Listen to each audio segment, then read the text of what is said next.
Back when I was a more veteran teacher, I would end up having conversations with newer teachers that came up into the school. Sort of an unofficial mentor process, just over lunch or breaks or whatever, you end up talking to someone and you're just like, how are things going? And they're like, listen, it's tough. Because what would happen is that they would have 1 or 2 or 11 or 50 students during the course of their day who really just like to push their buttons, try to evoke a reaction from this person all day long. Now, of course, there were classroom policies and rules that were in place, and there was a sort of a law, right, that was there that the students must abide by. But the students just loved walking on this tightrope of the letter of the law, and with their feet just so they could claim that they were planted on the good side of the law, they're leaning way over, so they're definitely passed into the negative side of the spirit of the law, and they were pushing on these teachers pretty hard. So these teachers would go on and they would describe sort of the terrible experience they're having in class, some of the awful things that the kids said to them or did, or the attitudes they had, or the way things went down. And they would be just sort of explaining that what they wanted to be was respected, and they were being unrespected in their classroom. The kids are just so disrespectful. And this person usually had a really good heart and a real big love for teaching and sort of a vision of the teacher they wanted to be. And they wanted to show up in this caring way, constantly trying to adjust and identify and evaluate how could I adjust my teaching in such a way that I could reach all of my students, that I could take this information they're required to learn and I could make them love it and do all the things that teachers do to be great teachers, but they just couldn't because they were being disrupted. They were being blocked. They're stuck because of the way their class was behaving. The students in their class were disrespecting them in such a way that it was preventing them from showing up as the teacher that they wanted to be. It's really missing a key piece of the perspective, though. This idea that they're being disrespectful and I want to feel respected. Because, as I've said many times in these videos, feeling respected is going to be a result of the way you're thinking about yourself. That my thoughts are going to produce feelings inside of me. And if I want that feeling to be respected or respectable or validated or worthy or loved, whatever it is, that sort of, cloud of feelings that all gives you a thumbs up as you're approaching something like this, that the responsibility of that lies in your thinking. And that when that teacher is saying, I need my students to respect me so that I can show up in the way that I want, they're sort of delegating that responsibility. They're shifting the responsibility to respect them to their students. They're asking their students to do something that they are not even properly doing for themselves. And it paints them into a really tough spot. Because if you were just to sort of zoom out and take an expansive view of this scenario, what they're doing is they're walking into a room full of, say, like 14, 15, 16-year-olds, and they're saying, I am going to hand my self-worth over to you. I'm going to hand over my respectability, and I am going to ask you to take care of it, to treat it with tenderness and kindness, and then give it back to me. And man, when you look at it like that, when you say, do I really want to give the power of my experience inside of a classroom or inside of my work or who I am or my identity to a bunch of 14, 15, and 16-year-olds, that's a strong no. That's a hard no on that plan. And that plan's got a lot of flaws. The reason it's so hard to see, though, is that a teacher, like a parent or anyone else, feels some sort of responsibility to sort of guide a kid in growing their character, to teach them to respect you. And so we believe that what we need to do is keep on giving them our power and hoping that this time they'll get it right. And it doesn't quite hold water. And it's not that you're not going to teach kids to respect you. It's just that if you hold this value, if you're going to say, I value respect, and then you take on this stance that I want to respect you, I want you to respect me, but respect is earned, right? That's the way you say, It's my job as a teacher to instruct these kids, to teach them, to come alongside them and help them learn how to earn some respect.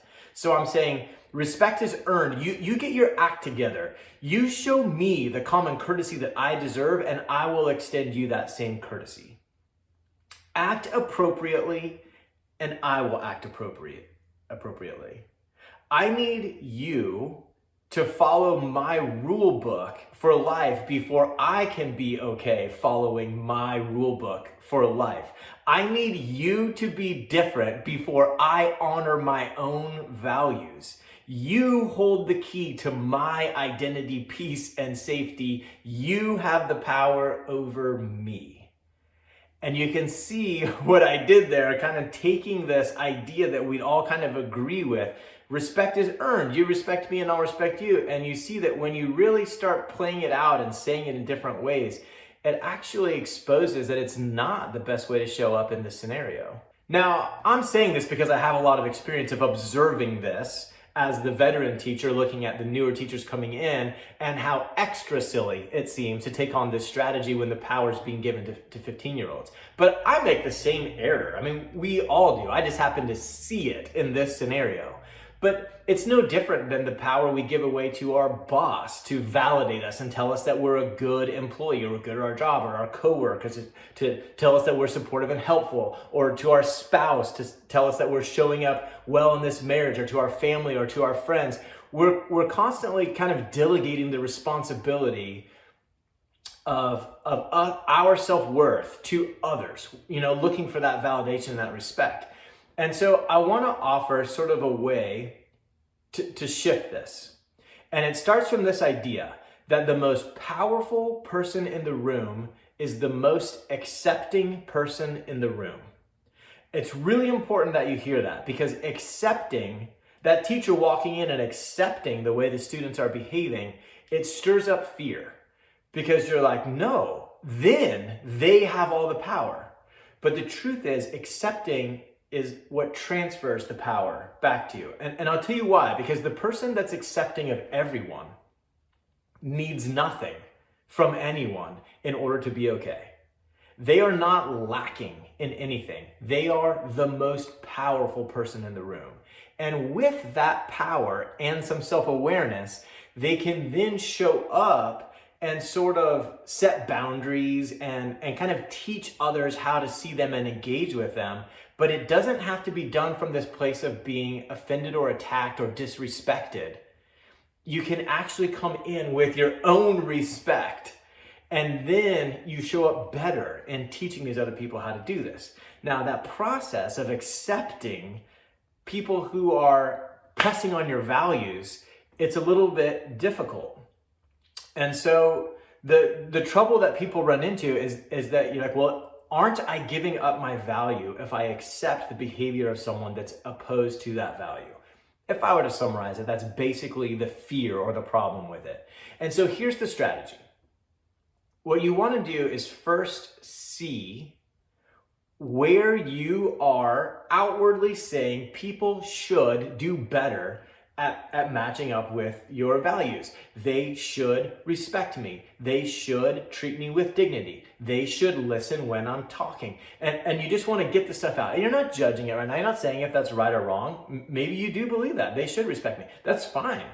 You're just listing it. You just want to know, what are my expectations for the world out there? What do I need from all of them in order for me to be okay and say all is right with the world? And then you're going to shift it. And you're going to shift it not to change what you believe about the world or how it works, but to find lessons. That's what it's all about. And so if I switch that around, and instead of saying they should respect me, I say I should respect me, I'm like, whoa, is there any truth to that? Is there any place where I'm asking them to do something that I'm not really stepping up and doing myself? How could I respect me more? If I say they should treat me with dignity, I can say I should treat me with dignity. I should listen when I'm talking. That's a really interesting one. I should be the one paying attention to my needs, to my desires, what it is that I'm looking for in the world. How can I supply what it is that I'm looking for so that I'm not depending on the whole world to change in order for me to get it? That is how you become the most powerful person in the room.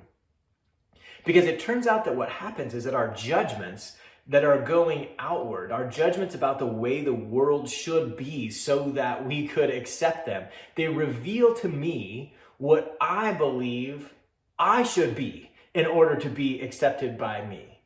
That acceptance of the world leads to acceptance of me.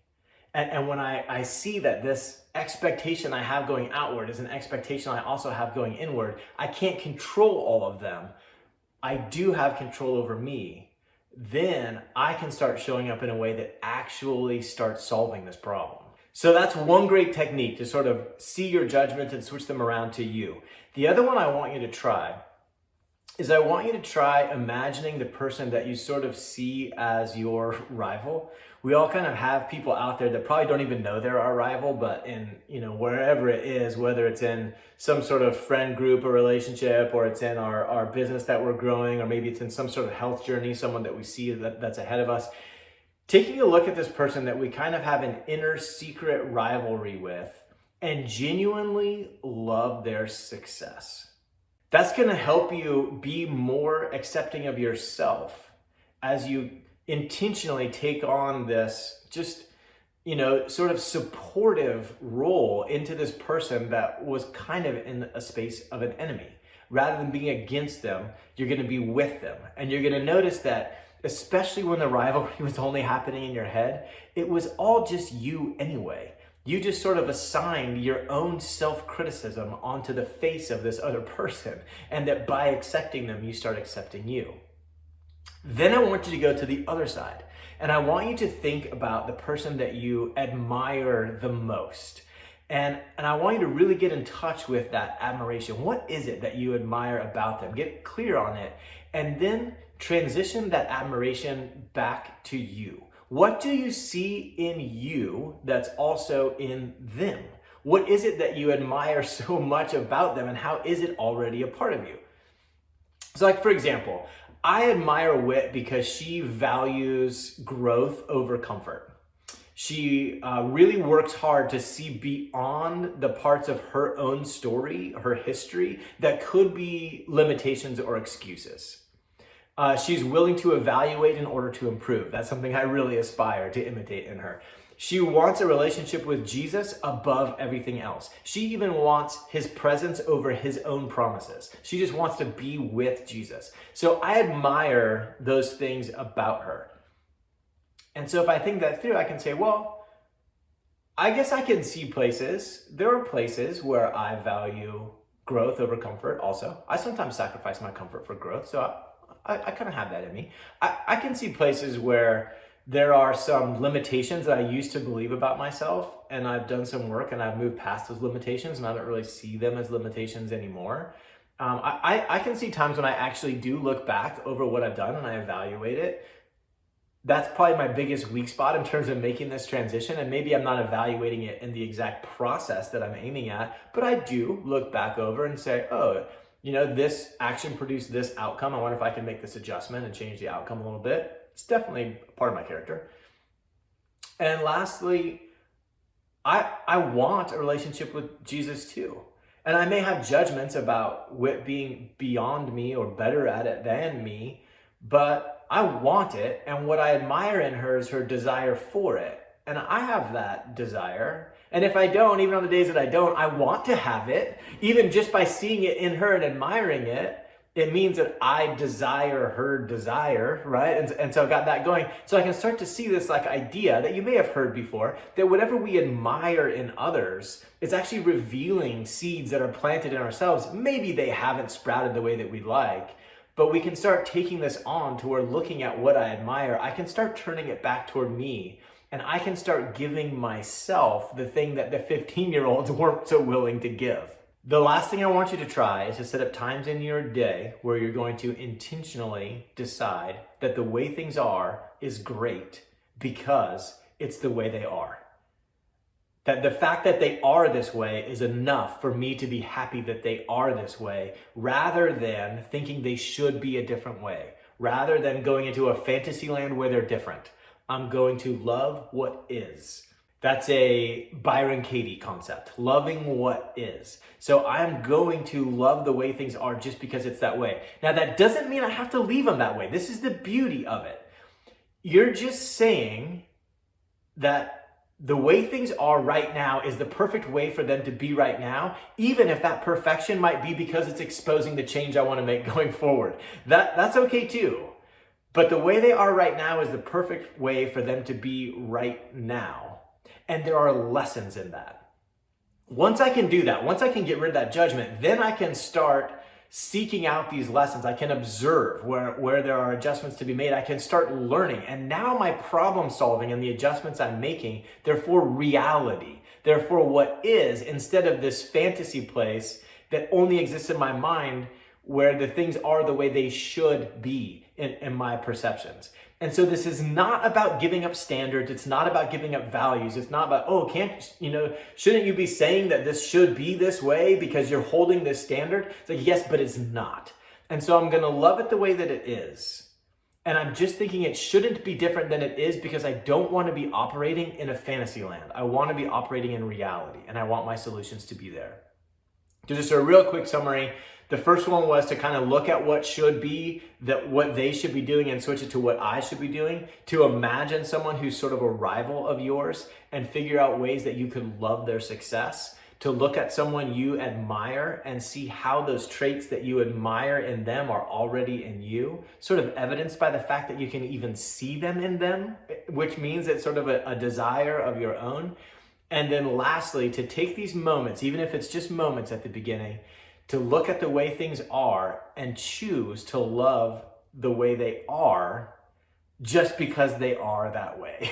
And start finding your adjustments in your space to choose your experience in reality, in the way things that really are. And so as you build this skill, as you build your skill of acceptance, you will find that you increase your power. You don't need things from other people. And then you get to show up the way that you want in your life, in your classroom, in your marriage, on your weight loss journey, whatever it is that you have going on, you're the one that gets to choose where it goes next. Hey, thanks for watching this episode of Ask Steadfast. Whit and I are super excited to use this avenue to sort of spread our message. And so it'd mean a ton to us if you'd subscribe to this channel. Additionally, if you have any questions you'd like to see addressed in future episodes, whether serious or funny, we'd love to see those in the comments. So leave that in the comment below, and we'll see you in the next one.